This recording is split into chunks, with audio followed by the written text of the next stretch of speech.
Bonjour à toutes et à tous. Aujourd'hui, on s'attaque à un sujet crucial de la norme ISO 14001, les ressources. Il faut voir ça un peu comme le carburant de la démarche environnementale d'une entreprise. Parce que, soyons clairs, sans le bon carburant, même le plus beau des moteurs, eh bien, il ne va pas bien loin. Il reste au garage. Alors voilà, on rentre direct dans le vif du sujet avec ce principe qui est juste fondamental. La norme, elle, ne tourne pas autour du pot. Avoir une politique super ambitieuse, de beaux objectifs sur le papier, c'est bien.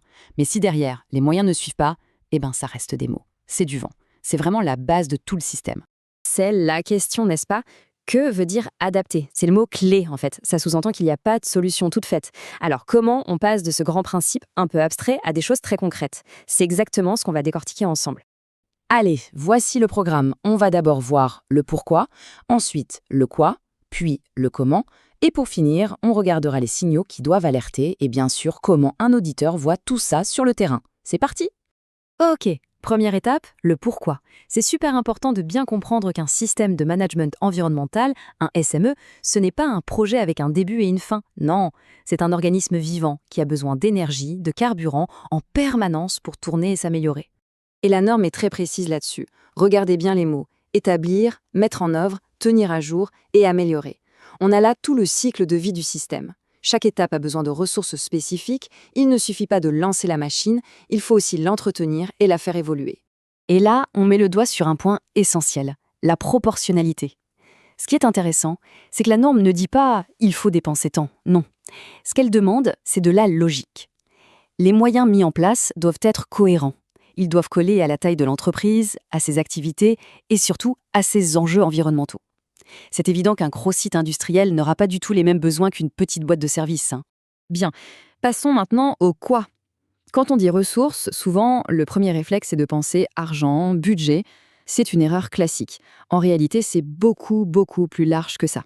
Voilà, les fameux 4 piliers sur lesquels repose un bon SMA. Humain, technique, financier et organisationnel. Il faut les 4 pour que l'édifice soit solide. On va les regarder d'un peu plus près. D'abord, le pilier humain. C'est le cœur du réacteur. Un système de management ne peut pas et ne doit pas reposer sur une seule personne. C'est l'affaire de tous. Ça veut dire du temps et des compétences à tous les niveaux, à la production, à la maintenance, aux achats, partout. Ensuite, le technique. Là, c'est tout ce qui est matériel, concret. Ça va du kit pour gérer un déversement accidentel à un logiciel de veille réglementaire, en passant par des capteurs de mesure ou des systèmes de traitement. Bref, tous les outils qui permettent de maîtriser les impacts au quotidien. Le troisième pilier, bien sûr, c'est le financier, le nerf de la guerre, comme on dit. Il faut des budgets, que ce soit pour le fonctionnement de tous les jours ou pour des investissements plus lourds, comme moderniser une installation pour qu'elle soit moins polluante, par exemple. Et enfin, le dernier pilier, celui qu'on oublie parfois, l'organisationnel. Qu'est-ce que c'est? C'est tout simplement la structure même de l'entreprise, ses processus, la façon dont elle fonctionne. C'est un peu le squelette qui permet à tout le reste de tenir de façon cohérente. Ok, on a vu le pourquoi et le quoi. Maintenant, la question c'est comment on fait? Comment est-ce qu'on évalue ses besoins de façon juste? Et surtout, comment on s'assure d'avoir les moyens pour y répondre? Une bonne méthode, c'est de procéder en 3 temps. D'abord, on relie chaque besoin à quelque chose de concret. Une obligation légale, un objectif, une opération à maîtriser. Ensuite, on affine l'analyse pour chaque activité. De quelles compétences a-t-on besoin? De quels outils? Et enfin, hyper important, on anticipe. On regarde vers l'avenir pour prévoir les besoins de demain. Et ça, bien sûr, ça nous amène directement au rôle de la direction. C'est absolument central. C'est même une de ses responsabilités clés. Parce que quand il y a un décalage entre le discours et les actes, d'un côté, la grande politique très ambitieuse, et de l'autre, dans la réalité, un budget refusé, une formation reportée, eh bien là, c'est toute la crédibilité du système qui en prend un coup, forcément. Et ce genre de situation, ça mène tout droit aux pannes. Quand le moteur manque de carburant, il ne s'arrête pas net. Il commence par tout sauter, par montrer des signes de fatigue. Un SME qui manque de ressources, c'est pareil. Et ces signes, ils sont assez faciles à repérer.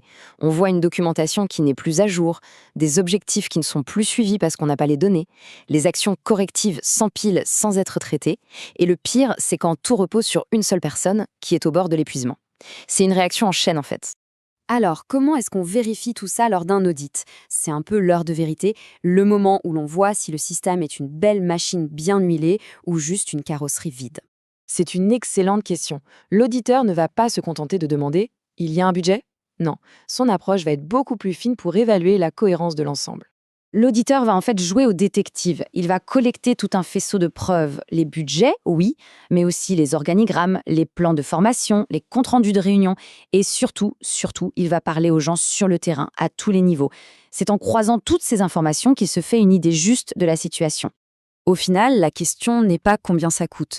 La vraie question, c'est est-ce que c'est cohérent ? Est-ce que les moyens mis en place sont logiques par rapport aux risques identifiés et aux ambitions affichées par l'entreprise elle-même ? C'est ça la clé de voûte de l'évaluation. Pour le dire simplement, un système qui tient la route, c'est un système où on peut expliquer pourquoi on a mis de l'argent ou du temps à tel endroit. Ce n'est pas fait au hasard, ça découle d'une vraie stratégie de priorité claire. Donc, pour résumer, ce que nous dit l'ISO 14001, c'est que la performance environnementale, ça ne se construit pas avec de belles paroles. Ça se construit avec des fondations solides, des gens, des outils, de l'argent et une bonne organisation. C'est aussi simple et aussi compliqué que ça. Et on termine avec cette question qui est finalement une invitation à l'introspection pour toute organisation. L'ambition environnementale qui est affichée, est-ce qu'elle est vraiment soutenue par un investissement concret, réel ? C'est peut-être la question la plus honnête qu'on puisse se poser. Merci beaucoup pour votre écoute.